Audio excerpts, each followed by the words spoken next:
Hello and welcome to the Bare Knit Knitting Podcast. In this video I will walk you through the full process of knitting a sweater that I'm currently wearing.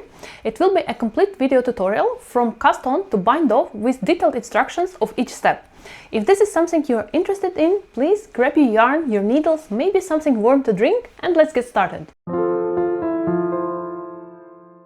This video consists of several sections. Introduction, where I talk about how to choose your size and how to download pattern and other important things that you need to be aware of before you start. Then we will go to tools and materials section, where I will explain what you need to have in order to start and make a sweater. And after that we will start with actually knitting it. We will start with the top of a sweater, cast on, then knitting a collar, then short rows, I will explain what it is, and then raglan increases, splitting to the body and to the sleeves, finishing the body and finishing the sleeves. And we will finish with some advices how to take care of your knitted sweater. I hope you will enjoy all the process and your knitted sweater afterwards. And let me start with showing you how this sweater actually looks. So this is the raglan shaped sweater. You can tell by the lines here that you have in the front. Same lines will be on the back. And those raglan lines, they have 3 stitches in there. Additionally, the sweater has a split hem, and which is a little bit shorter in the front and a little bit longer in the back. And also the ribbing everywhere. You have it. It will be 1 by 1 ribbing, knit 1 purl 1, and this is it. But before we go to the sections where I will explain what you actually need to do, I want to give you some general information that it might be important to you. If this is the first time you are knitting a sweater, maybe it will be a good idea first to only watch this video fully and just to familiarize yourself with what steps are following which, and just to understand what you need to do. And after that, watch it section by sections while you're actually knitting it. Another thing is how to choose your size. In the pattern it says the finished measurements of the sweater, so it will take the widest part of the sweater. It has no waist shaping, so it is a straight from the underarm area all the way to the bottom of it. So you will find the width of the sweater in the pattern. And in order to determine which size you want to make for yourself, you need to measure the widest part of your body and then add a suggested ease that is set in the pattern. This pattern recommends from 10 to 20 centimeters of ease. So you can choose where in this margin you want to choose a size. After you measured your widest area in the body, you will add the desired amount of ease. So it can be either from 10 to 20 centimeters. And depending how wide you want it to be, you can have some wiggle there, so you can either pick a smaller size a little bit or a little bit larger, just depending how much ease you want the sweater to have. Another suggestion, you can take a sweater that you already have, for example a store-bought sweater, or maybe you have knitted one before, and measure how wide the sweater is, and then compare that width to the finished measurements in my pattern, and then you can choose whatever size is corresponding to your desired size sweater and make that size. Also, depending how much experience you have with knitting a pattern, there will be several numbers, so you will choose the number. For example, I was making size number 2, so every time in the pattern I have instruction, for example, cast on that many stitches, I will choose a second number of these several numbers that there are, which means that this is the number for size number 2. If you are making size number 4, you will pick the 4th number in this sequence of numbers. And it will be every time the same, so you will have all this amount of numbers. You pick the position of the numbers that is corresponding to your size. If there is only one number, no like more of them, it means that this number is the same for all sizes. For example, the raglan increases line, it has 3 stitches for each size, so no matter what size you are making, you will have those 3 lines the same here. Also, there are time codes in the video, so if you, for example, were following the video and following the instructions, and then you had to take time to, for example, knit the yoke, and it might take several days. So you just stop a video, make your yoke, and then once you are back, you can find in the time codes the instructions for the next section after the raglan increases, for example, and continue from that place. I hope it will be more convenient to you. Additionally, I would suggest you to download the pattern. Even though I give instructions here and there about how many stitches you need to cast on or do some stuff with that many stitches, it will be useful for you to have a pattern next to you, so you can check more details there, because obviously I cannot put everything in the video, even though I tried as much as I could. But please download the pattern. I will put some instructions to the pattern as much as I can in the description under this video. And additionally, there will be 2 links to the pattern where I will upload it. One of them will be on Ravelry. It is a website. If you are not familiar with it, please do. It has a lot of patterns. You can just get lost in it because of how much stuff there is. And you can download this pattern for free from that website. I'm not 100% sure whether you need to have a user there in order to download the pattern. Please check it, but I will upload the pattern there for free. Also, you will be able to download this pattern from Etsy website. It will not be completely free there, unfortunately, because Etsy doesn't allow uploading free patterns there and will charge me with some fees on their side.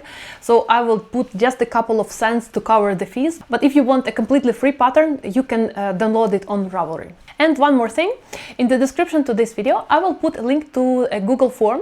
You can use it to send me questions in case you have any, or submit your feedback or whatever you want to tell me. So please use it if there is something you are willing to ask. In this video, I will be mentioning several times gauge swatching, or just swatching, or gauge. There will be different variations of those. Initially, I wanted to include these instructions to the tutorial itself, but the explanation of how to knit a swatch turned out to be quite long, and I decided not to include it in this video, so you don't stay for many hours watching this tutorial. So I uploaded it as a separate tutorial. Please do watch it and make sure you have the same gauge as I have. By gauge, I mean the amount of stitches, like these V's, in 10 centimeters or 4 inches. It is very important, because otherwise, if your gauge or density of stitches, or however you call it, is not the same as I have, it means that your sweater might turn out to be either too small or too big. So in order to make the right size in the same dimensions that I wrote in the pattern, it is important that you have the same gauge that I have. And for that, I gave the instructions in the separate tutorial. I will link it somewhere here. Usually it is like a card, like a line popping up from the top of a video, just linking you to that tutorial, so you can watch it separately. But please do watch it. And the last thing that I wanted to mention in the introduction, if you share any photos, videos of the process of making a sweater or finished sweater in social media, please tag me there. I will be happy to see how your progress is going and what you achieved while watching this video and knitting my pattern. So these are the main things I wanted to talk with you in the introduction to the tutorial. Now we will go to the tools and materials section, where I will talk with you more in details what you need to have in order to start knitting your sweater. And now let me show you what tools and materials you will need to make the sweater. First of all, you will need yarn. The amount of yarn that you will need for your size that you will be making, I will leave somewhere here in the screen, and also it will be said how much yarn you need in the pattern, so please do check the pattern. The yarn that I'm using Purgent yarn from Sandnes Garn. It is a tweed yarn, and as you can see, it has some different colored speckles here and there. But of course you can choose whatever color you need, or if you are substituting the yarn, either check in the store that you are buying the yarn with the seller or anyone who could help you with finding the yarn that will meet the requirements for this pattern, the stitch gauge. So this is the most important part, of course. And another important thing that you will need is needles. I'm using 4mm needles for my sweater, and I'm using two different cords. You don't have to, but it may be a little bit easier for you. So as you can see, I'm using interchangeable needles, so I will use the same tips of the needles, and I will attach different cords to those needles depending on what stage of the project I am. I will be using 75 centimeters or 30 inches cord for most of the project. This will include the sleeves. I will use the magic loop technique to knit the sleeves, and also I have a shorter cord to use for the collar, and the length of this cord is 30 centimeters or 14 inches. Again, this one is not required strictly, but it might be a little bit more convenient for you to knit the collar and maybe a little bit further in the yoke until you cast on as many stitches that it will be a little bit too tight, so then you can switch to a longer cord. And also for sleeves, you might want to use double pointed needles. It depends on your preference. As I mentioned, I will be using the magic loop, but of course if you prefer the double pointed needles way, of course you can use them. Another thing that you should have is either scrap yarn or anything that you would put the stitches on hold. So once you have knitted the yoke part, you have stitches that will be knitted later for the sleeves, and you would need to put those stitches on hold. So you can use either barber cord that I'm using or any scrap yarn that you have available. It doesn't matter much. With the barber cord, it is a little bit easier because I can show you.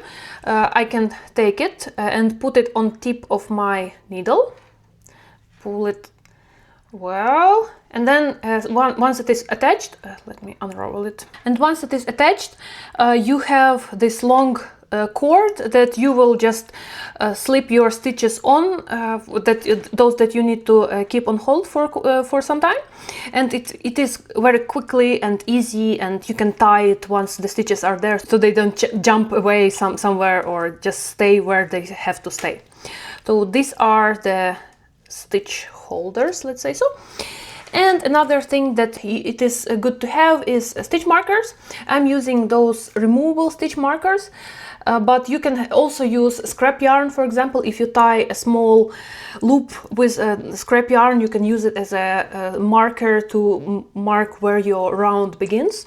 But I'm using those removable stitch markers. Also, you will see in the raglan increase section, I will be putting 7 stitch markers that are same colored to mark the places where I will increase for the raglan increases, and I will have one different colored marker just to show me where this round begins. Again, it is not strictly necessary to have as many markers, but they might be handy. And also you will see in the sleeves section that I'm using the removable stitch markers to show me the place where I'm decreasing stitches.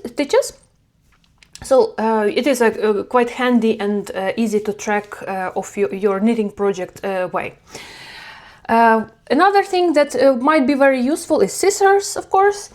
And these things here, let me go through them. Again, they are not required, but it is good to have. The tool that you can use for measuring your gauge. There will be a section for swatching. Depending if you decide to make a swatch or not, you will see either you need it or not, but I strongly encourage you to make a swatch, and this is a tool where you will measure how many stitches you have in 10 centimeters or 4 inches. This is it. And also row counter, it is a very handy tool to have. For example, in the raglan increases, you will need to knit a certain amount of rows with increases, and with the row counter it will be easier for you to have track how many increase rounds you already did, and so you don't have to count your stitches every time when you feel like maybe this is enough. So and also for the sleeves, when you do the decreases, you would decrease also after a certain amount of rounds. And the roll counter will be handy for you to also to track how many rounds you already knitted. How you use it? For example, you have some stitches knitted, and you would put it on your needle in between of the stitches, just over your knitting, and you would knit. And once you approach it, you would increase the number here, and you will know how many rounds you already did. This is not required, but very, very handy to have. Also, a measuring tape. It's not that often that I use it, but also it's good to have to measure what size for yourself you are planning to make, because it will be stated in the pattern what is the finished size of the sweater that you will get, if of course if you have the same gauge as I did, and so you can easily determine what size you want to make for yourself. And the crochet hook. This is something that is the least required to have, but it is a really handy tool for me very often. For example, when I weave in the ends, I would use the crochet hook, and if I made some mistake, I would fix this mistake also with a crochet hook, which makes it much easier to do. So this is it. Please additionally check the pattern notes for some important information that you might want to know before you start knitting, and see you in the next section. We will start with knitting the collar.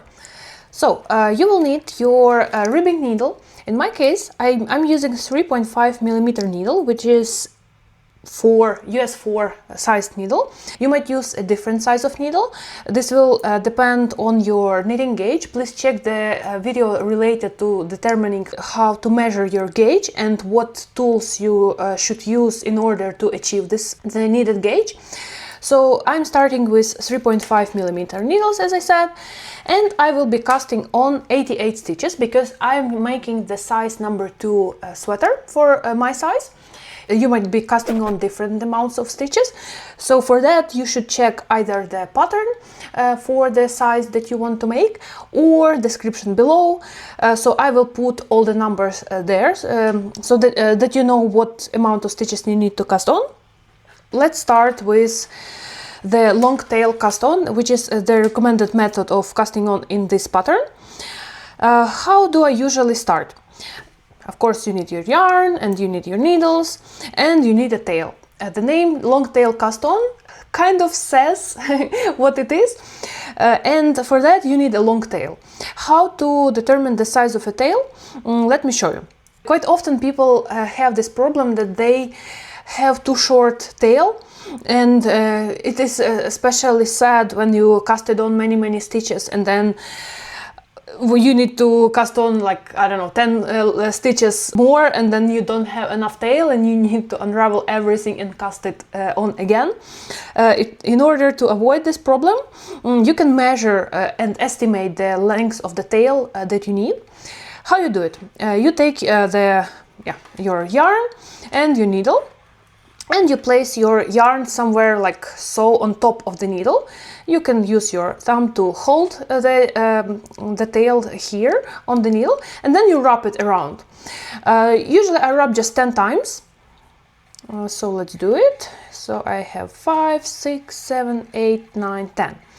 Once you wrap 10 times around the needle, you hold the spot that is not on the needle anymore, but very close to the needle. And then you can unravel the yarn from the needle, and this is the tail that you need to cast on 10 stitches because you wrap 10 times. In my case, I need to cast on 88, so the tail needs to be a bit longer. So you can place this tail of yarn further next to the long one that goes from the ball. You see it ends here, so I press my fingers here, and now I have a little bit longer tail. And this tail, it tells me that this is amount of yarn I need to cast on 20 stitches. I still need 88, a bit more than that, so I can place the yarn again on top of the longer tail of yarn. And if I hold it and remember the spot where it ended, I have twice longer, so it is 40 stitches. Well, I think you already understood the logic behind.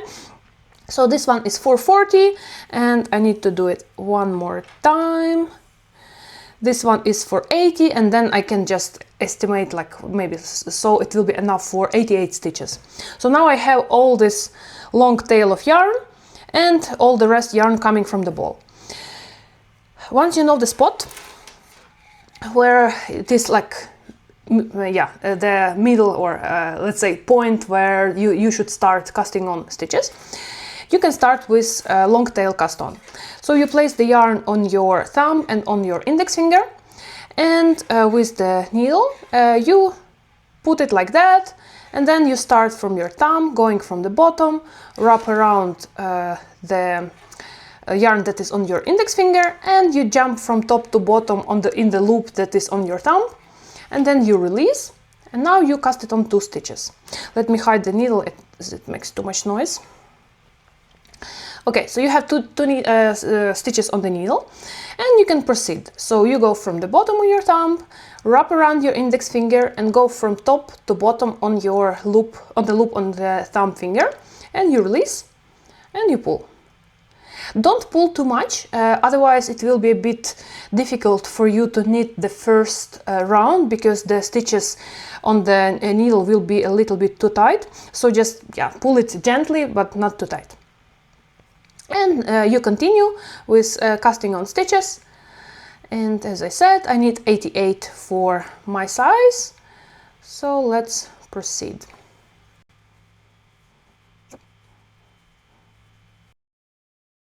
Once you have a good amount of stitches on your needle, you need to count them so you know how many are left to cast on.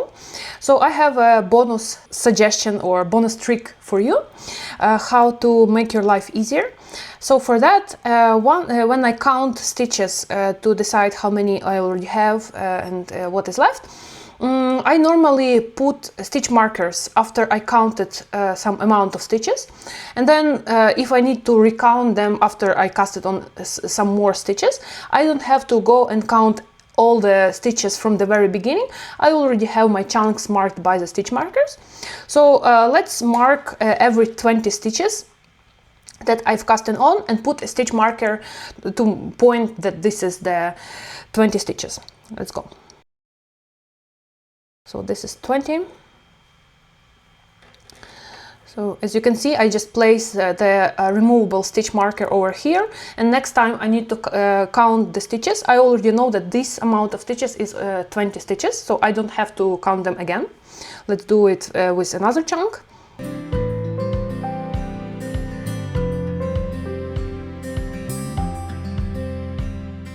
Okay, so I already have 60 stitches over here. So let's see how many I have left. Okay, I have 80.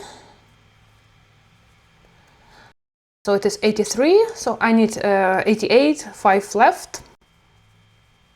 Now I know that this is my 88 stitches, and maybe it is not the most tricky amount of stitches to count and keep track on, but if you're knitting bottom-up sweater, you will cast on like, I don't know, 200, 300, depending on the yarn you are using, 200, 300 stitches, and counting them is a bit trickier and time consuming. So using the stitch markers to divide the stitches into some chunks makes it much quicker to count. So these are my 88 casted on stitches. Now I can remove these stitch markers as I don't need them here anymore. Now, according to the pattern, I need to join the stitches to knit them in the round. And here goes another bonus. So if you try spreading the stitches, they are a little bit not enough for this length of the cord. Here, once you knit a couple of centimeters, this size of the cord and the needles will be enough, but for now it is a little bit too tight. So what I normally do, I somewhere in the middle, or doesn't matter where, but yeah, let's say in the middle of, without counting, it doesn't matter how many stitches you have on each side. It is just for your convenience. So yeah, I pull out the cord outside of the stitches, like, you know, I have this small loop. So let me show it to you again. So I have my casted on stitches, and I just go somewhere here inside and pull it out from there, as you can see. And then I can pull it more, so I will be ready to start knitting. Okay, now I need to place the stitches in a way that they are not twisted on the needles. And here as well. So as you can see, I have a nice braid going on without any twisted parts. And now I can start knitting in the round. So I have my tail. Make sure you are knitting with the tail that is coming from the yarn ball, not from the casted on edge. You will not need this tail that you used for casting on. You will be using the long one coming from the ball. And one more thing that is left is putting the stitch marker to mark the beginning of the round. So this is it. And now you start knitting the ribbing. So you knit one stitch and you purl the next one. This is exactly the point where if you casted on stitches too tightly and you pulled the yarn too tightly when you were casting on them, it will be more difficult for you to knit this first round because they are too tight on the needle. So that's why I asked you to be very gentle and not pull yarn too hard so you can survive the first round here. But anyway, so you just proceed knitting knit and purl throughout the whole round.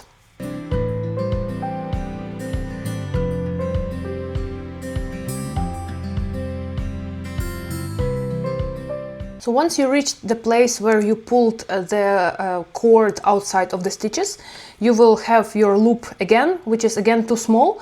So you can do the same trick and pull out the cord from a different place.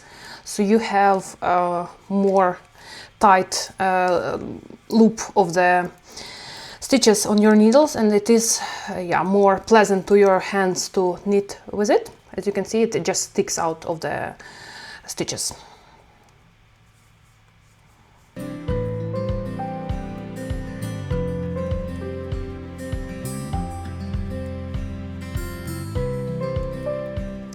Once you finished knitting the first round, you approach the marker. Now you can move the marker from one needle to another, like so. Oop. Now it is here. And now I just continue knitting the ribbing on the second round, and so on. In the pattern it says that you need to knit the ribbing for 5 centimeters. So you just continue knitting in around and around and around. Once the length of the ribbing from the cast on edge and to the stitches on your needles measures 5 centimeters. So see you once you have done it, and it will be our next lecture. See you soon! Once you have knitted 5 centimeters or 2 inches of the ribbing, we can continue with the short rows. And first, what we will do now, we will set the markers that will mark our raglan lines where we will make increases on some point. And we will start with setting the markers in places where we will make the raglan increases. First of all, you need to have one unique marker that will mark the beginning of the round, and all the rest markers can be either different colors or scrap yarn or whatever you are using. The important part is that you need to know where your start of the round is. In my case, I will be using all blue markers for non-unique markers, let's say so, and this lime colored for the beginning of the row. So I am making the size 2 sweater. You might be making a different sweater, so your numbers that you will be following might be a little bit different. Please check the pattern for the numbers for your size, or you can check the video description below. I will set some information related to the short rows that we will be making in this video, and the sizes that and the numbers for the sizes that you should follow. So for my size 2, as I mentioned, I need to set, first of all, at the beginning of the row marker, I want to clip it somewhere here so it doesn't jump away. It is a temporary thing, just in case I will be rotating my knitting so it doesn't jump away and I don't lose it. But I will put it normally later. So I need to put first marker in after 32 stitches of the knitting. So let me do it. Okay, here it is. So I clip my marker. Now I need to leave three stitches that will be used for raglan lines or raglan increases. You will understand later what it means. And now 6 stitches for the sleeve. And 3 stitches again for another raglan line, and 32 stitches for the back of my sweater.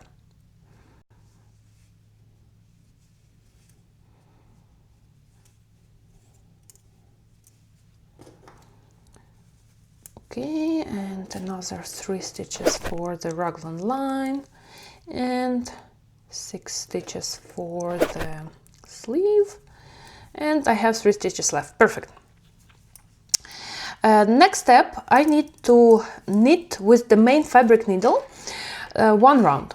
So in my case, I'm using 4mm needle for the main fabric needle. You might be using a different one. If you haven't checked the swatching video, please do. I'm talking about the needles and how you determine your gauge and how to achieve the same knitting gauge as I have in my pattern.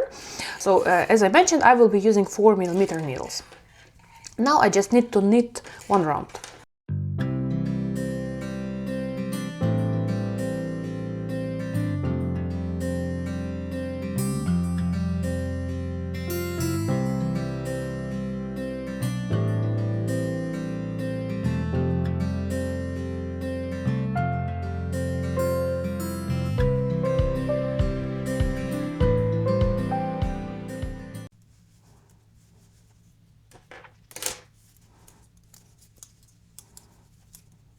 Now I'm done with knitting the round with the main fabric needle, and I can continue with the short rows. Let me talk a little bit what short rows are and why we need them.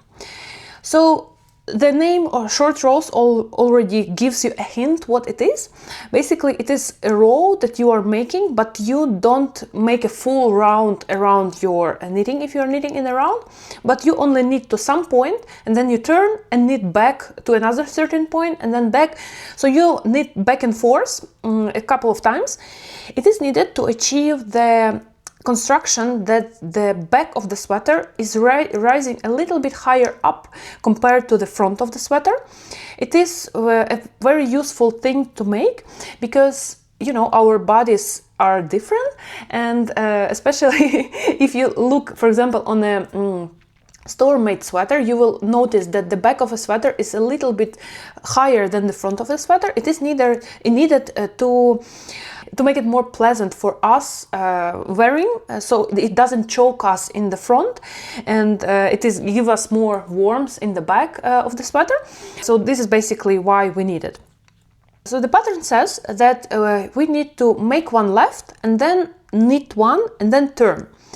To do that, I will set first marker for the short row. It will be after 1 stitch after the beginning of the round, and on the other side our short row, we will knit it all the way to the last marker on the left side here, and we will pass one stitch after the marker and then we will turn. So for that I will set another stitch marker so we know where it happens. Basically it looks like that. This is your beginning of the row marker, and all the rest markers marking the raglan lines, and on this side as well, and you can see these pink markers, they will show us where we will turn. So let's do it, and you will see how it works. I will put my beginning of the row marker back, so hopefully I will not lose it on this stage. Okay, the pattern says that first what we need to do is make 1 left. How we do make 1 left? With left hand needle, we put it in under the strand of yarn in between of the stitches on the left hand needle and right hand needle, and we pick it up from front to back, like so. And with our right hand needle, we knit it into the back loop. So we go in here, as you can see, we pick up the yarn and we knit it normally. And then we can release it from our left hand needle. By doing this, we increased 1 stitch.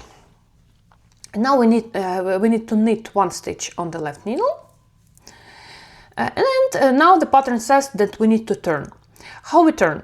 So first of all, you just turn your work from to the other side. And now you have your yarn on your left hand needle.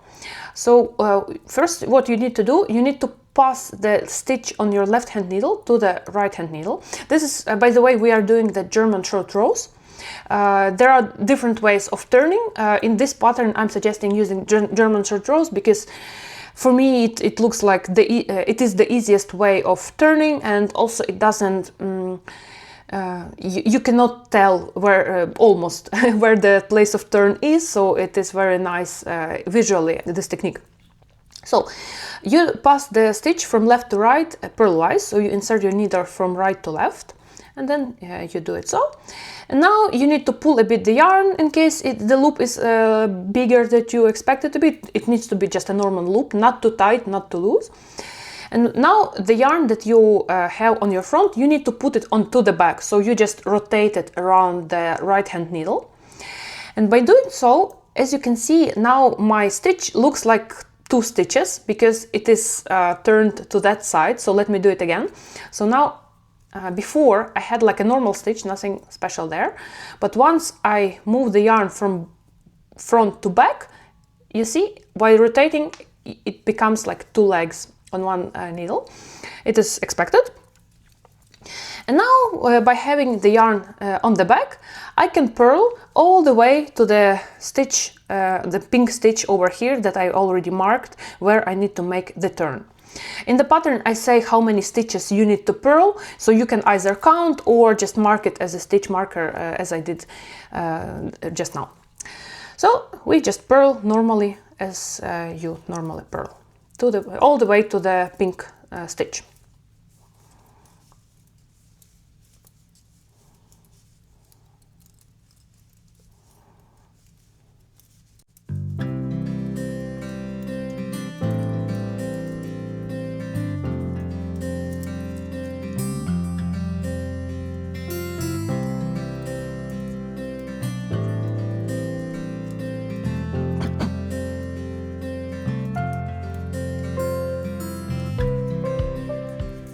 Once we approach the pink marker, there is 1 stitch left for me to purl. I purl it normally. And now I'm ready to turn. So I do basically the same as I did the previous round. So I just turn to the front of work. And now I have my yarn on the left and my stitch. So I do the same trick that I did before. So with my right hand needle, I insert it in the stitch from right to left and slip it to the right hand needle. And now I need to pull the yarn from the front to the back. So by creating 2 legs of the stitch again. And now I'm ready to continue with my short row all the way to the previous pink stitch marker that marks our short rows. And by starting, I need to make 1 right. How we do make 1 right? With my left hand needle, I insert it from the back to the front in the strand of yarn in between 2 needles, like so. And with my right hand needle, I knit it as it was a normal stitch into the front leg, yeah, like so. And now I release. Now I increased 1 more stitch, and now I need to knit 3, move the marker. By the way, keep in mind, every time you increase, make sure you don't increase the stitches here in between those markers where you have 3 stitches, because it will be like a 3 lines of 3 stitches making a 1 line, and we will increase on the right of it and on the left of it. So if you approach the blue stitch, you make 1 right from the right side of the stitch, Or on make one left, you pass the marker to the right hand needle and then you increase. I will show you one more time once we approach those two. So now I need to make one left, so from insert my needle from front to back and knit it in the back loop, like so. Now I knit 6 until I approach the next marker. And now before I slide the marker from one needle to another, I need to increase. So it is a make one right, so I insert my needle from back to front and knit it normally. Now I slide my knitting marker, knit 3, slide the marker again, and now I need to make one left from front to back and knit in the back loop.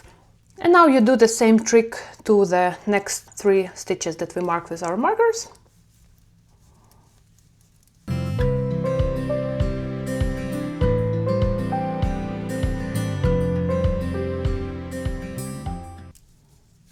And again, you increase, make one right,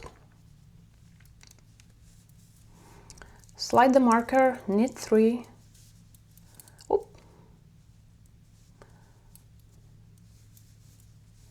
slide the marker again and make one left.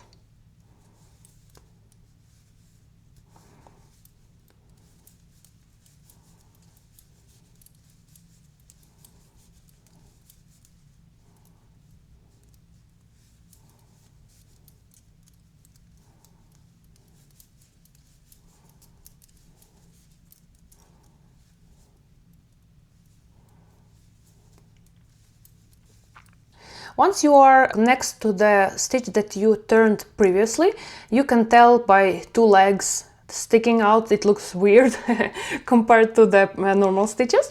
And of course the marker shows us that before this marker there was a turn. So you knit it normally, which means that you knit it as like 2 stitches together, even though it is 1 stitch, but it looks like 2.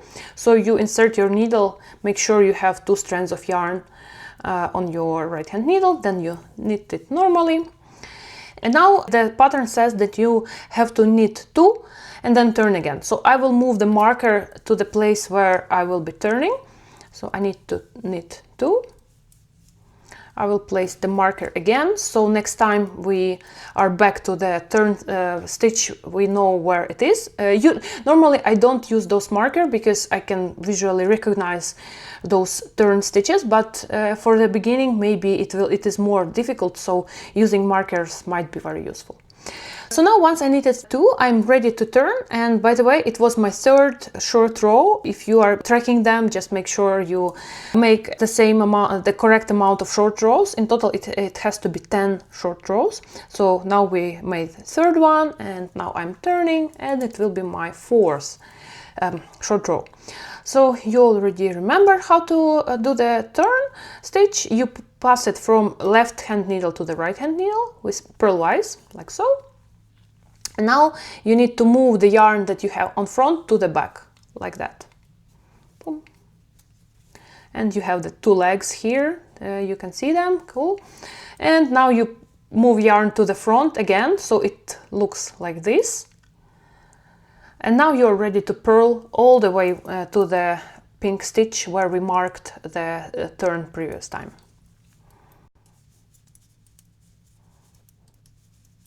And we are back to the stitch marker. And you can see again we have this turn stitch on our left hand needle. Now we need to purl it in the same way as we did with knitting. So make sure you pick up both legs of the stitch and you purl it as you would normally purl. And it is done. Now we need to purl 2 according to the pattern. Again, I'm removing the marker so I can place it again in the turn place. Now, yes, I purl 2, can put the marker back and turn the work again. Now we pass the stitch from left to right, move the yarn to the back, and we are ready to knit. So this was our 4th short row. Now we are beginning our 5th. In total we will have 10. Now I need to knit all the way until the marker and make one right. increase the needle from the back to the front and knit it normally. And well, I will knit while in the same time increasing on both sides of the markers until our other pink stitch that marked our turn place.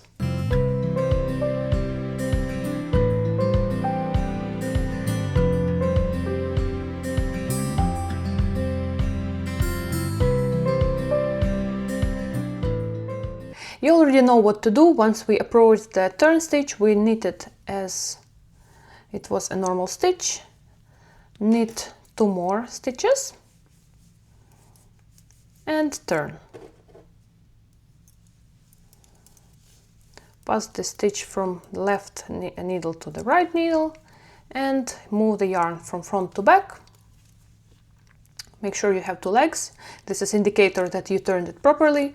And then move the yarn back to the front, like so, and purl until the next pink stitch marker, or whatever stitch marker you have on your side.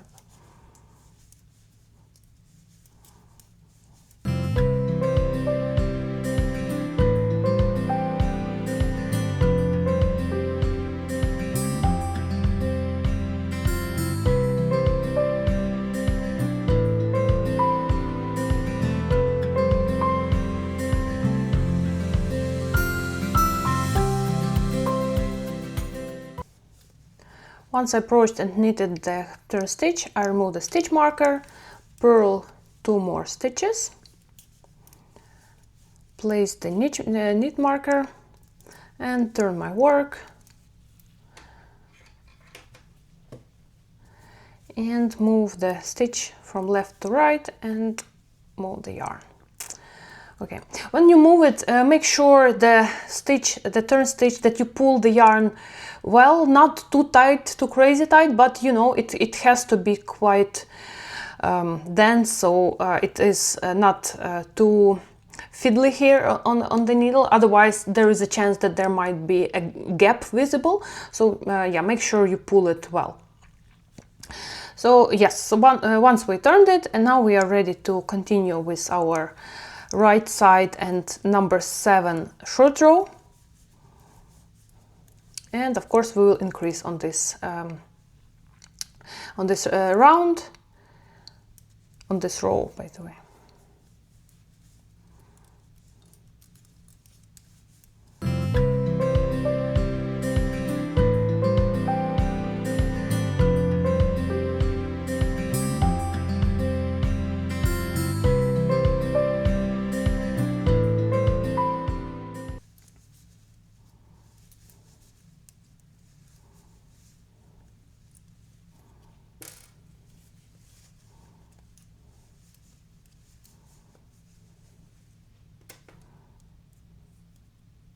So you could keep doing the same turning movements and basically all the same, while knitting 2 more stitches every time you have knitted the turn stitch from the previous round. And then you again move the stitch from left to right, move the yarn to the back, and of course to the front, because you have to purl it in the front, and purl all the way to the previous turn marker. So in total, as I already mentioned, we need to make 10 short rows. Currently I'm on my short row 8.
Now, once I'm done with short row number 10, I'm ready to wrap up basically my short rows, which means that I will knit while at the same time increasing on both sides of the raglan rows markers.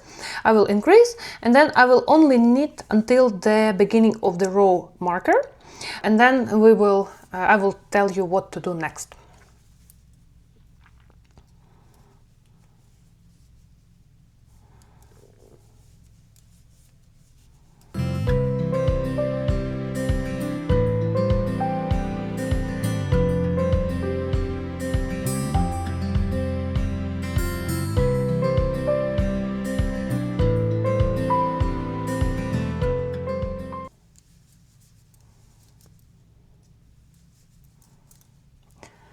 Once you reach the beginning of the row marker, the short row section is considered to be done, and you can continue to the raglan increases section. But let me first show you what we achieved with the short rows. So as you can see, my pink markers are much closer now to each other than they were before we started our short rows. And also, if I lay my sweater flat, you can see that in the back, the stockinette section is much bigger than in the front. It's basically non-existent in the front. So this difference, it will be the height difference between the back of the sweater and the front of the sweater. And as I mentioned, now you can continue to the raglan increases section. And now I will tell you what to do next. So you should be now at the point where the round starts, and this round we will knit it normally without making any increases. Additionally, I still have two markers that were marking the short row turns. I still keep them just in case I forgot or I couldn't recognize the turn stitch, so the marker will tell me where it is.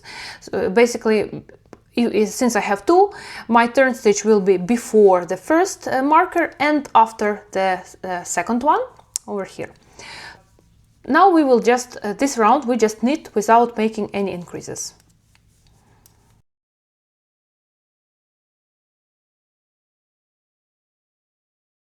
Once I reach the point where the turn stitch is, I knit it normally. Make sure that you knit both legs of this stitch as one. And now I can remove the pink marker. I will not need it anymore.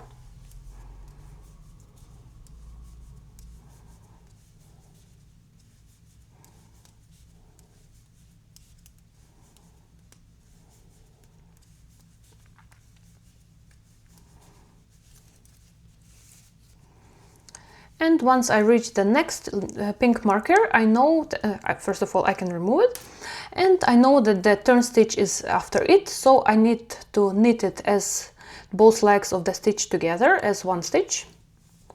And now I'm done with my short row turn stitches, so I can only knit until the beginning of the round stitch.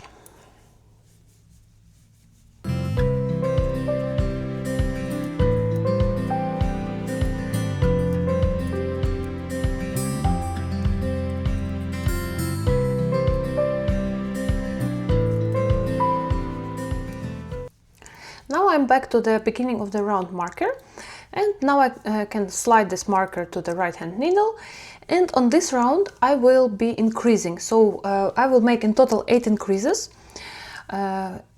before the raglan shaping rows, let's call them so. So before the marker and after the marker, and same on this side and this side. So we are starting with make one left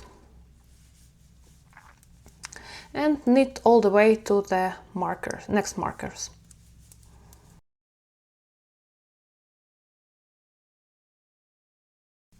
Once I'm next to the marker, I'm increasing, make one right in this case. So we are doing the same what we did during the short rows when we increased on the right side. But with the raglan increases, like normally, when on this section, we will be increasing the on one round and knitting without increases on the other round, and then we will just alternate them. So as a result, you will have every other round you will increase 8 stitches.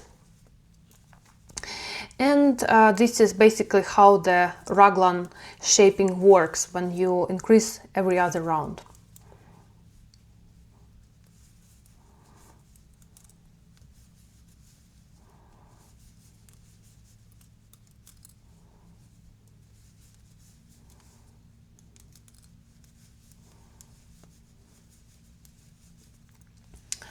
And we are back to the beginning of the round marker. And as I already mentioned, we will make the same thing all the time. So we will knit one round and increase on the second round. And in my case, I'm making the size 2 sweater, so I will have to knit the increase rounds 20 more times, so it is 40 rows in total more. So as I mentioned, one round no increases, one round with increases, so 40 rows total. Please check the pattern or the description below to find out how many times you need to increase for your size. So your knitting should look more or less like mine here. So the pattern says that for my size, I'm knitting size 2. I need to knit 84 stitches, and then basically I should knit until the first marker here. So let's do it. I reached the first marker here. Now I can remove it. I will not knit it anymore. And now I need to knit 2 next stitches. And now once I have 1 stitch left from the raglan rows, next 60 stitches I need to put on the stitch holder, so later I can use them to make a sleeve. I will be using this rubber cord to hold the stitches. You can use a scrap yarn or any other thing you might have to put it inside of the stitches so they don't unravel. Rubber cords or scrap yarn are the easiest to use, I think, ways, or also these wires if you have for the interchangeable needles. Sometimes I also use them to hold the stitches. So how do I do it with the cord? Let me show you. So you put it you put it on the needle, and then you just slide the stitches to the cord.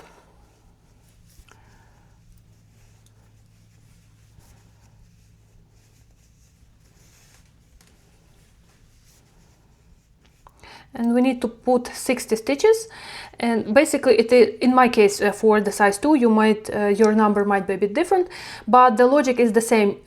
You have to put the stitches from 1 stitch holder plus 1 before it, and to the stitch holder and 1 stitch after, so like that. Oop, nope.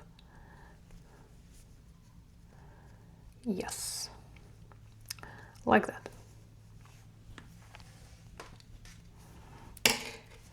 Now you can remove the stitch markers. You will not need them anymore here.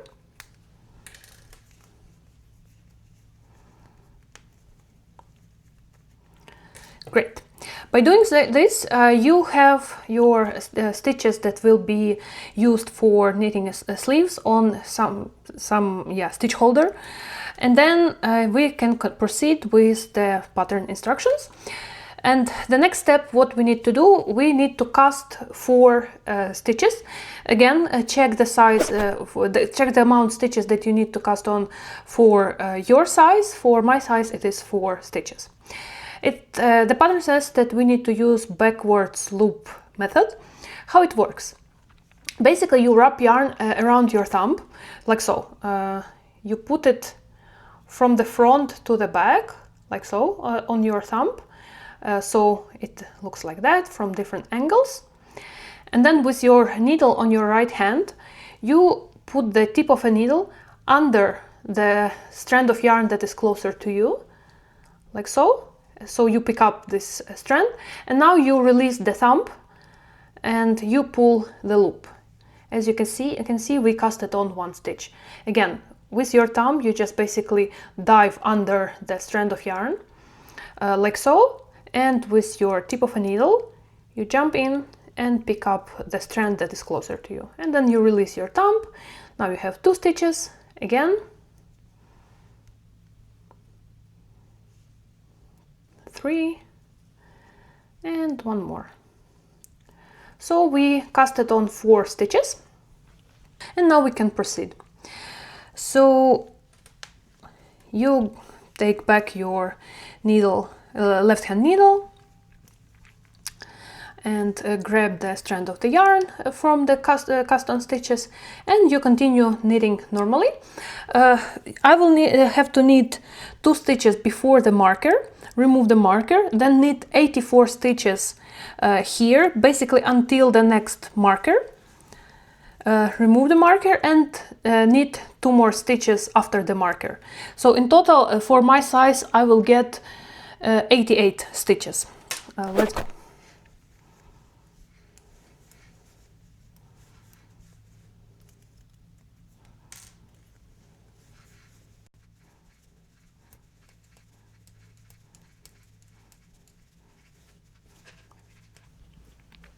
Next I reached the marker, I can remove it, I will not need it anymore.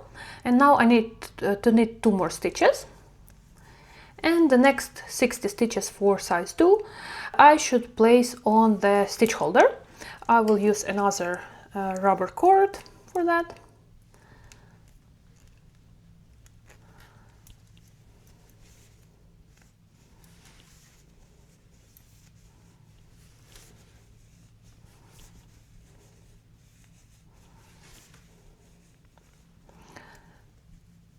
And 1 more stitch up.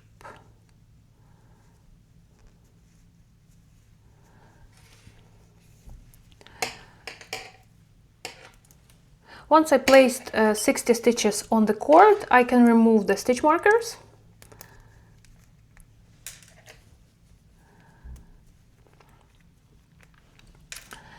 And now I need to cast on in total 4, but we will place a beginning of a row marker in between of cast on stitches, so I need to cast on 2 stitches with the same backwards loop method. So with my thumb I dive into the strand of yarn, pick it up, and with the right hand needle I jump under the strand of yarn that is closer to me and release the yarn from my thumb and pull, cast on 1 stitch, do the same, and I cast it on 2 stitches. Now I need to place a marker that will be the beginning of a row marker, the next one, the new one. I will not need the old one anymore. And now I need to cast on 2 more stitches. Same method, 1 and 2. Great. Now I have casted on 2 stitches and I can continue knitting.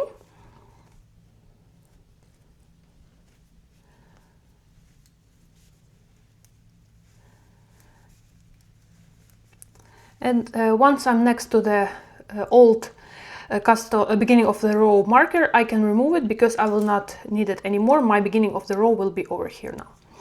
So from this point, I just continue knitting in the round until my length of the sweater measured from this place where I casted on 4 stitches under the armhole area, until it measures 34 centimeters or 13.5 inches. Let me knit 1 or a couple of rounds here so you can see how it looks, but nothing special there, just knitting in the round. By the way, the pattern says that you should knit 34 centimeters or 13.5 inches from the cast on area. This doesn't have to be like exactly the same amount of length. You just make it as long as you want, as you feel like you want the sweater length to be.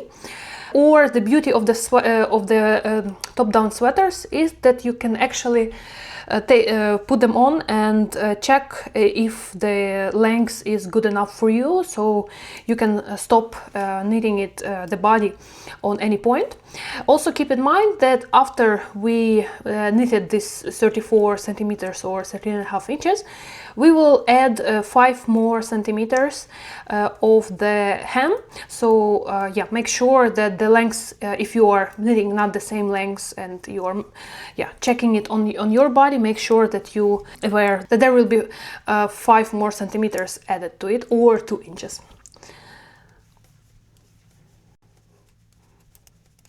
Once you approach the area where you casted on stitches, it might be a little bit more tricky to knit these stitches because the yarn pulls itself, so the loop is not so easily approached with the needle. It will be only on the first round after you cast it on. Later it will be much more easier. Once you approach these stitches, you just knit them normally as you would knit like any other stitch.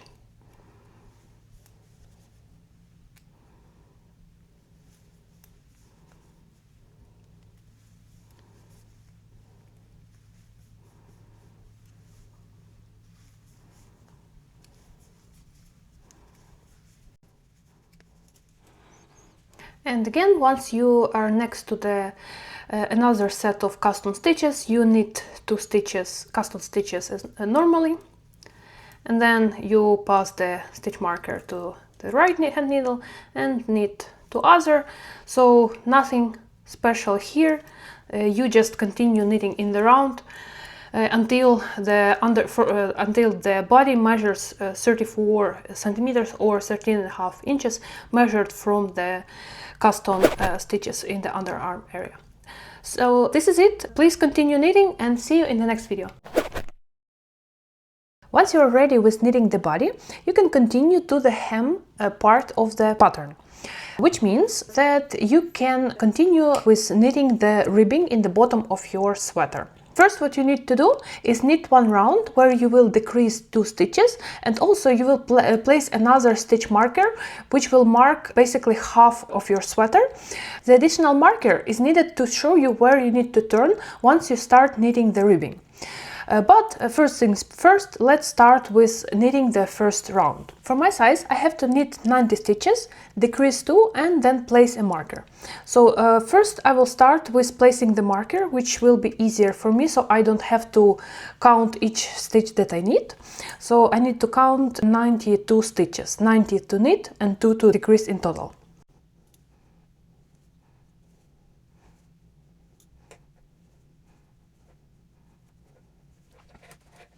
To make sure you found the spot correctly, it should be more or less in the middle of your underarm area, from the other side of your beginning of the round spot.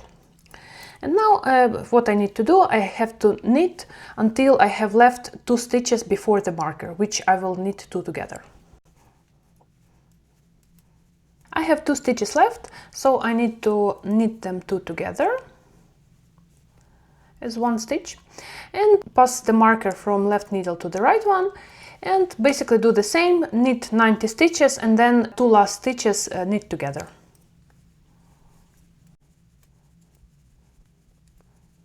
And I again have 2 stitches left before the beginning of the row marker, so I knit them together. And now I can start with the hem.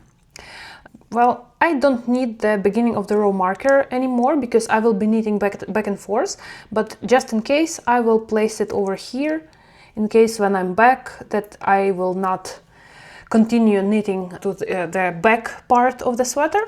Once you have knitted several rows, it will not be an issue anymore, but yeah, it's better to keep it in the beginning there. So how we knit the hem? We start with a knit stitch. We will always start with a knit stitch, no matter if it is a right side or wrong side.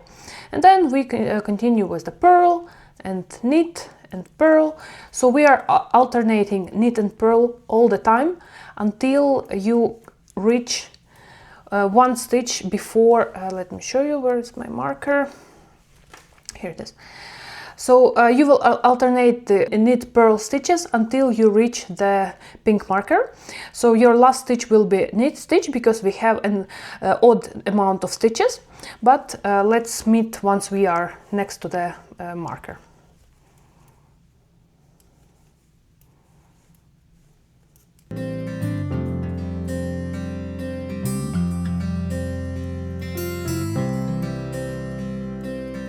So you knit the last stitch before the marker, and now you have knitted the front part of the hem, and the next step you will turn the work and knit back to the previous marker as the beginning of the row marker. And again, this marker can fall somewhere, so I will just lock it in between of the front and back parts of the hem. Alright, now we are ready to start with our row 2. As I mentioned before, we will always knit the first stitch, no matter what side we are on. So we knit it. And now the next stitch will be a knit stitch and purl. So the logic is the same again. You alternate knit and purl.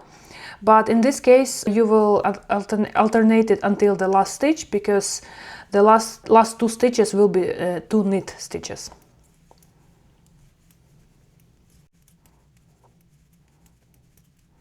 I have 2 stitches left before the marker.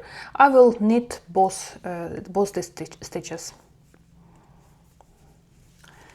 Great. Now we can turn our work back to the right side and repeat the row 1, where we will knit and purl stitches again all the way until the marker. So I guess you already got what needs to be done.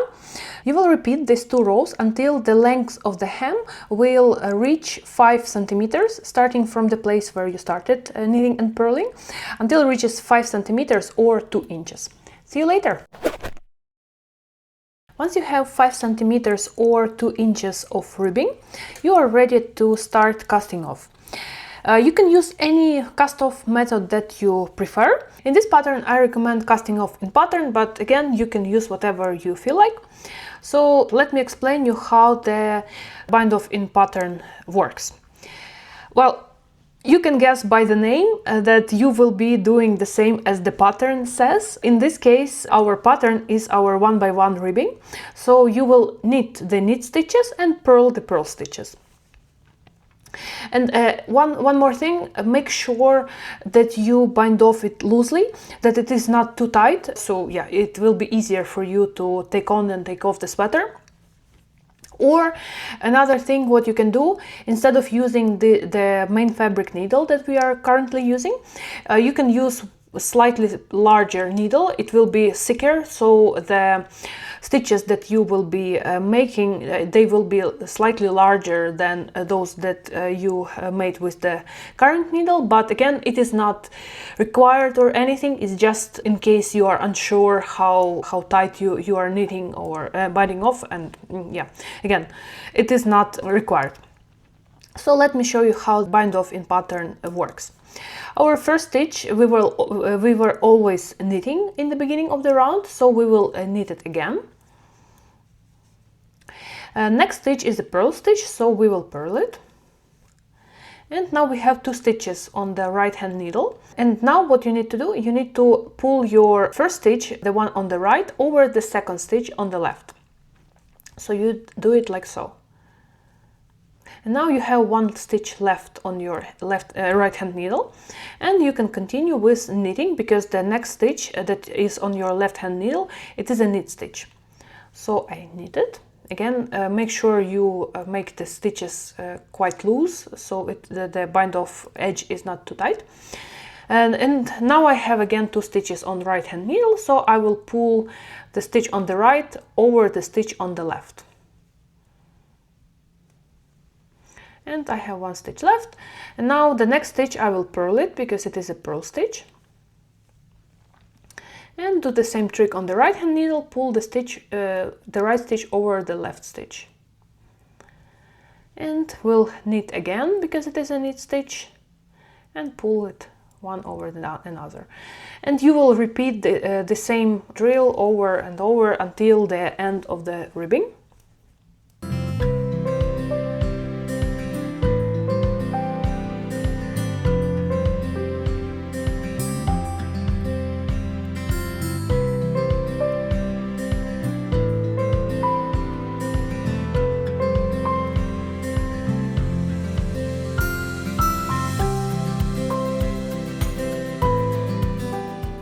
Now I have one stitch left on my needle, left hand needle. I need to knit it because it was a knit stitch when I was knitting the ribbing.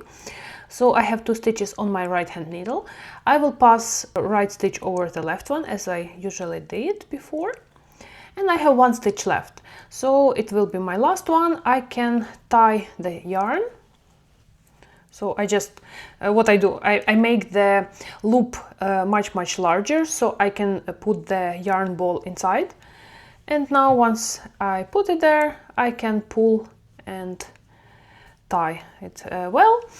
And this is the end of the front part of the hem, so I can cut the yarn. I'm just leaving a couple of centimeters of a tail so I can weave it in afterwards. And on this stage I am ready to start knitting the hem for the back part of the back side of the sweater. We still have the stitches from the back side on the needle, which makes our life much easier, so we don't have to pick up anything. And we will do the same what we did before for the front. Starting from the right side of your work, attach the yarn first, and we will do the same. So we will be alternating a knit and purl stitch. We will start with the knit stitch.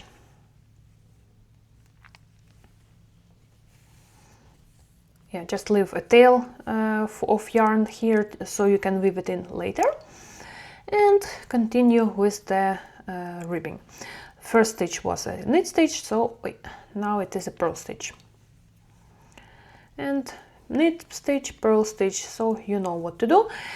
And you will do it until the last stitch, and the same as in the front hem part, you will be knitting the last stitch in the same way. So always first and last stitch are knit stitches, no matter either you're knitting on front part on right side of your sweater or on the wrong side.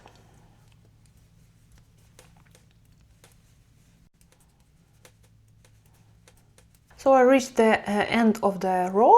Now I need to turn it to the wrong side and knit the row number 2 from the pattern of the rib pattern. So we will start with the, of course, with the first stitch, which we will knit, and the second stitch we will also knit, and next one purl, and then knit and purl. You alternate it until you have 2 last stitches of the row, and these 2 stitches you will knit.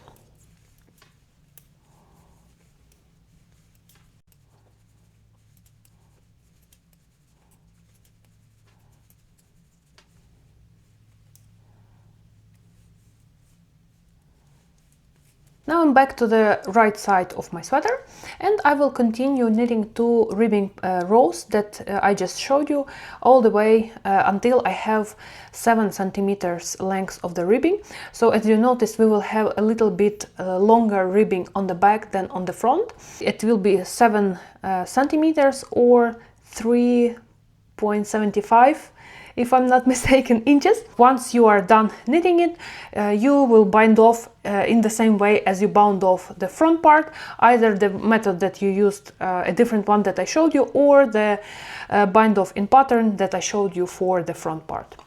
Good luck! Once you are done with knitting the body, you are ready to proceed to knitting the sleeves. And we will start with one of the sleeves. It doesn't matter if it's a left sleeve or right sleeve, you will knit both of them in the same way. The first thing that you will do, you will place the stitches that are on hold back onto your needle. In my case, I will be using the magic loop method, which means that I will have the same needles that I used to knit the body. and the length of the cord for my needles is 75 centimeters. You might have it longer, it doesn't matter. I think it's even better if it is longer one, because you will have more place to manipulate with the needles. Or of course you can use the double pointed needles if you don't like magic loop method. So it doesn't matter at all, just use the preferred method that you normally would use. And let's start with putting the stitches back onto the needle.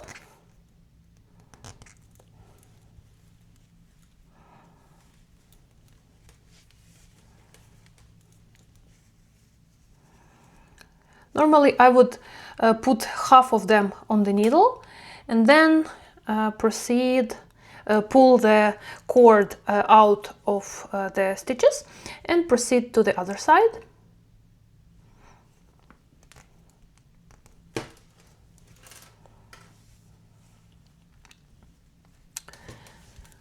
Okay, I have my stitches back onto the needles, and now I can pick up stitches in the underarm area, those that we casted on during separating the body and the sleeves part. And for my size I need to pick up in total 4 stitches. For you it might be different depending on which size you are knitting. And I will start in the middle of the cast on area. I casted on 4 stitches.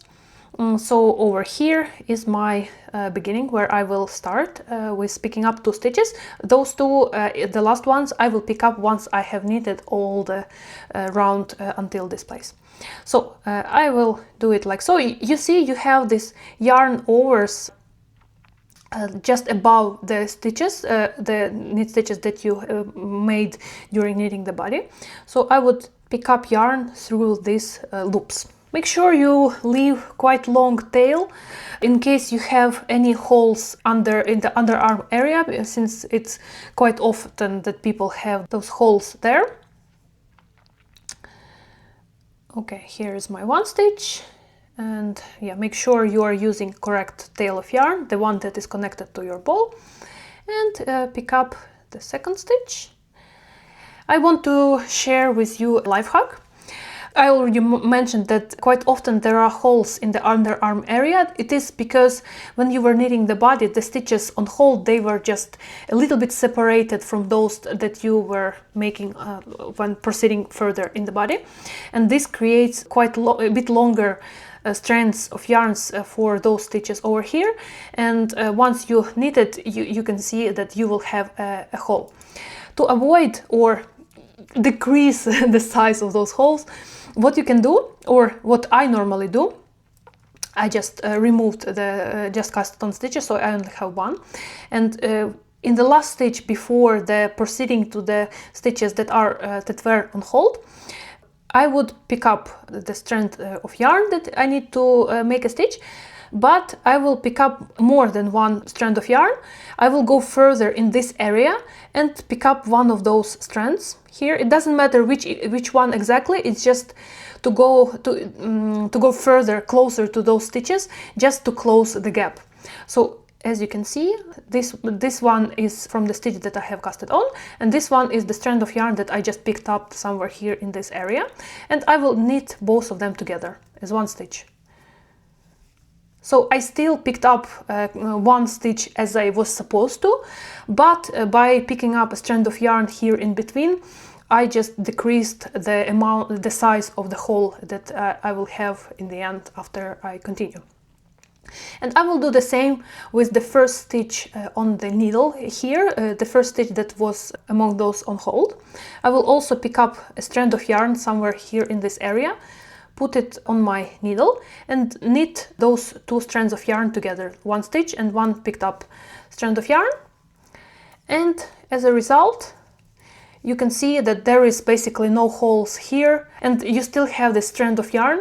In case you don't like how it looks afterwards, you still see some gaps there or anything. So you can, once you are done knitting the sleeves, you can go and with this tail of yarn you can close all the possible holes if there are any.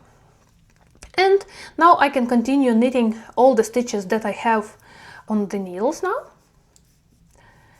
all the way until the cast on area in the underarm area.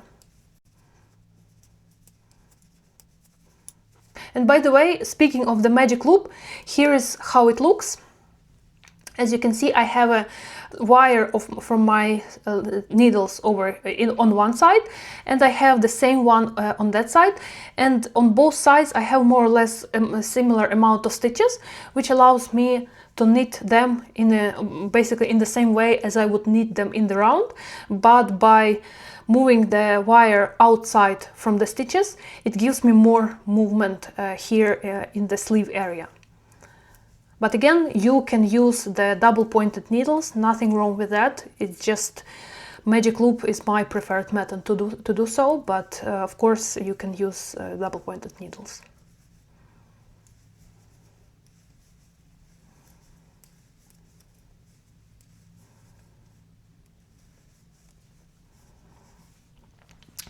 Once I'm done knitting with one side of the sleeve stitches, I would turn my sweater to the other side and pull the needle to continue knitting those stitches.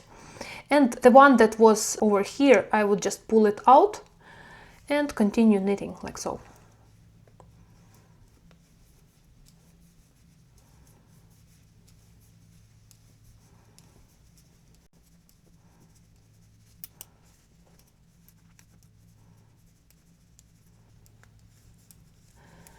Once I approach the last stitch from those that were on hold, I will do the same trick to close the gap that might appear in this underarm area.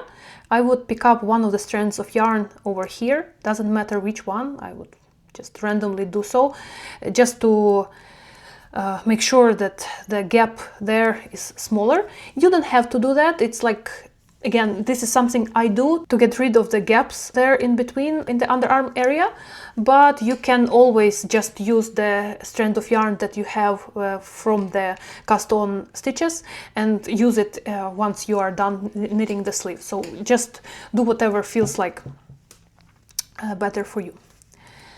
Okay, and now I need to cast on 2 more stitches. You might need to cast on 3 more stitches depending on which size you are making. So I would pick up the yarn over here from those 2 stitches, the one on the right, and also pick up some strand of yarn to decrease the gap. Let's see, this one, yeah, and knit them together. Okay. And I need to pick up the last stitch over here. And now I can place the beginning of the round marker, because this is the area where the round actually begins for the sleeve. And now I continue knitting in the same way, just knitting in the round as you did the same way with knitting the body. The only difference is that there are less stitches for the sleeve, and also you will decrease every so amount of stitches. The place where you will decrease will be different depending on what size you are knitting. You will check. You will find this information in the pattern, how often you have to decrease stitches. Since I'm making size 2, I already made one sleeve. I can show it here for you. Since I'm making size 2, I will be yes, I already did with one sleeve, will do the same with another sleeve. I will decrease every 10th round, I will decrease 2 stitches. So right now I'm knitting round number 2 for the sleeve, my new sleeve. And once I have knitted 10 rounds, I will decrease. So knit how many rounds the pattern says for your size to knit, and I will see you once you did so many rounds, and I will show you how you can decrease stitches. Once you have knitted 10 or as many rounds that you need for your size, please check the pattern, how many rounds you need to knit between the decrease rounds. In my case, I'm making size 2, so this is 10 rounds between each decrease. So now I'm ready to start the decreases. Pattern says that I need to make 2 decreases on this round, which means I need to knit 1 stitch after the stitch marker that marks the beginning of the round. So I knit 1 stitch, and then I need to knit 2 stitches together. So those 2, I will just knit them as one. In this way, I decreased 1 stitch. And next thing what I need to do, I have to knit all the stitches that I have until 3 stitches are left before the stitch marker, before the end of the round. Let's go.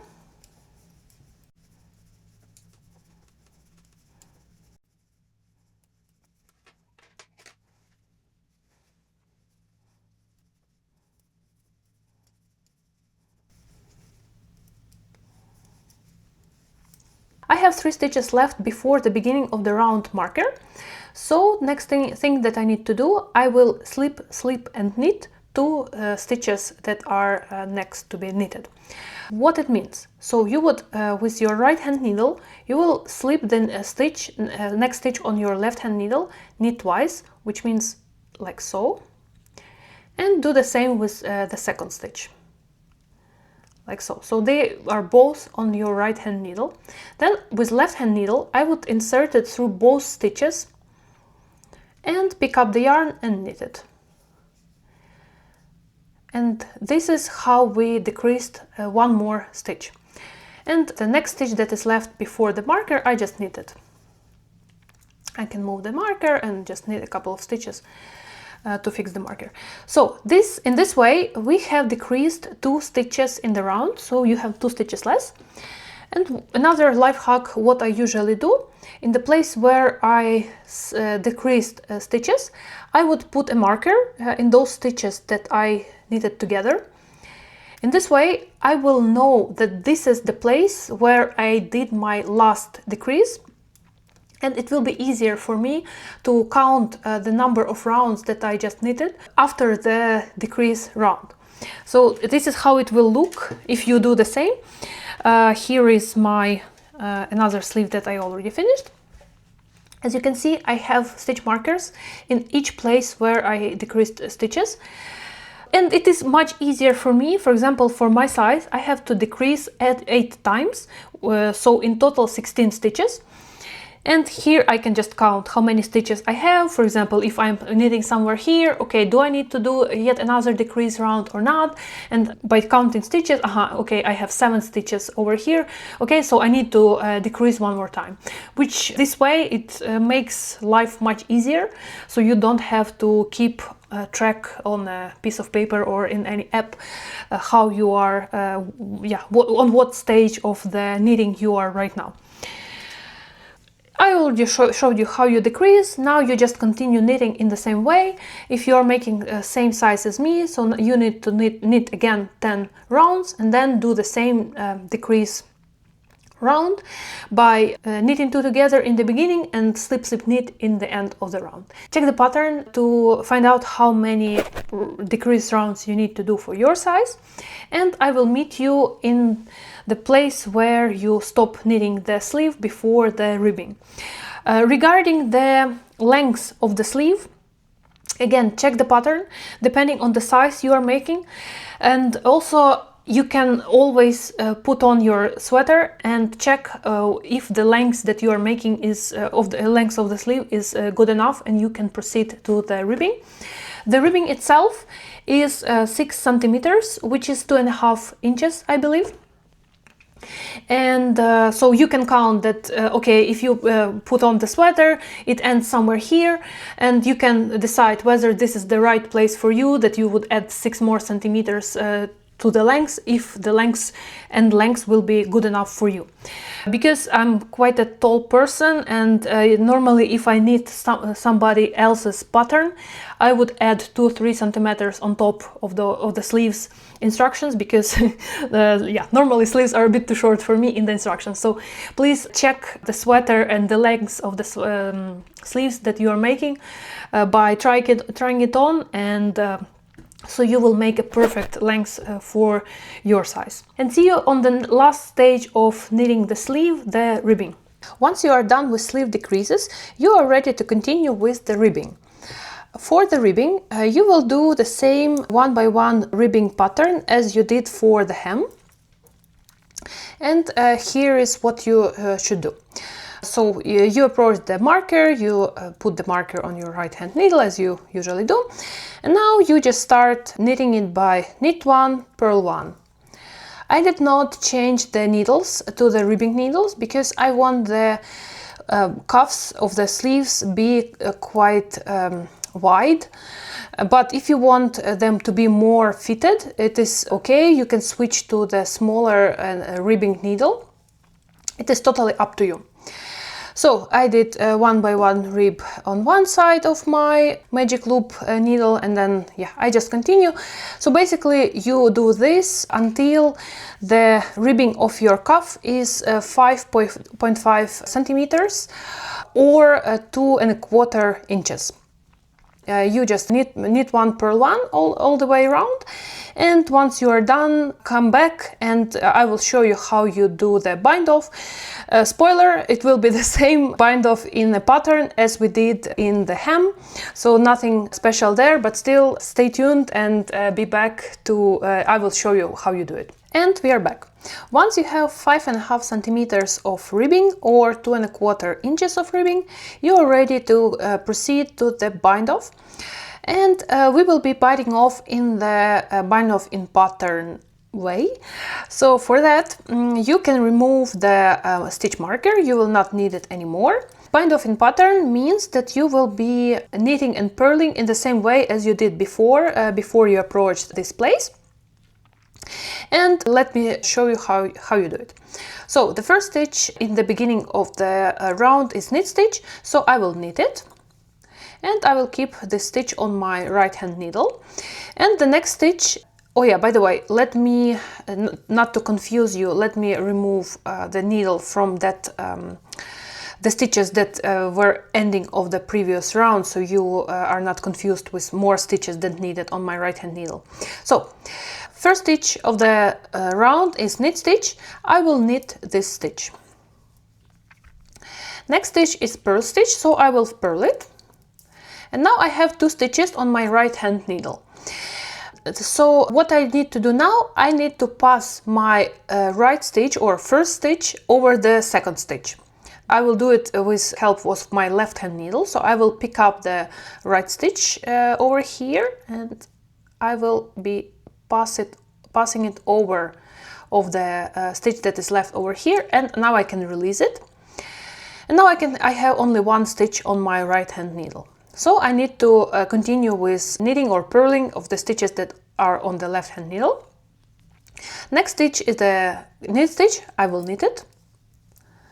And I have 2 stitches on my right hand needle again. So I will do the same. I will pass right stitch over the left stitch. I have 1 stitch left and I can continue. Next stitch is purl, so I will purl it. And do the same trick on my right hand needle, pass 1 stitch over the other. And continue with knitting, because the next stitch is knit stitch. And pass it over. Then I purl and pass it over. And you will do the same all the way to the end of the round. Make sure the stitches that you are knitting or purling, they are not too tight on your right hand needle. This is important because if they are very tight on your right hand needle, the edge of the sleeve might be a little bit too tight. Let me show you with the other sleeve that I already finished. As you can see, it is already finished and the stretchiness of the sleeve is good enough for me to pass my hand through it. But if it was too tight, it would be too hard to put my hand through the edge. So yeah, this is why it is important to keep the stitches loose. If you are a bit unsure if you can or not keep them loose enough, you can go up the needle size, 1 or 2 sizes, just so the circumference of the needle is wide enough to make sure that the stitches are loose, but it is not necessary. You can still use, like me, I'm still using the same needle. I'm just being mindful that I don't want to pull them too tightly. So this is the trick, and you just proceed with the same knit and purl and then pass one stitch over the other on your right hand needle all the way until the end of the round.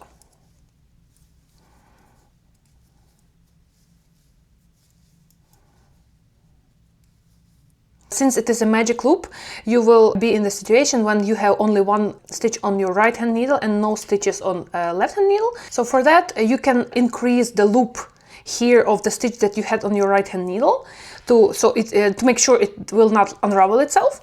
And then you can do the same trick as you usually did with the magic loop. You will pass your stitches on your left hand needle, and then once your right hand needle is long enough, you can pick up this large stitch, pull it, and now you are back in the game and you can continue with the bind off. So yeah.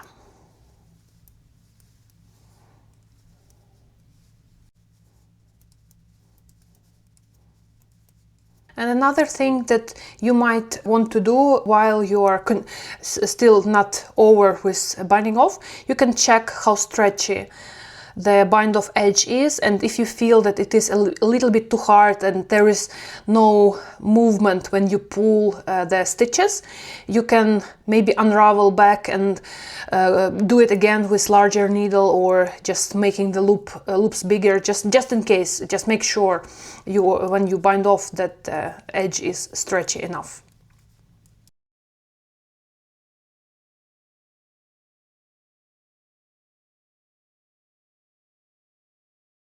And when you have no stitches left on your left hand needle and only one stitch on right hand needle, you can make the loop larger and pull the ball of yarn through it and pull it again, so you can tighten it up, and you can trim the tail,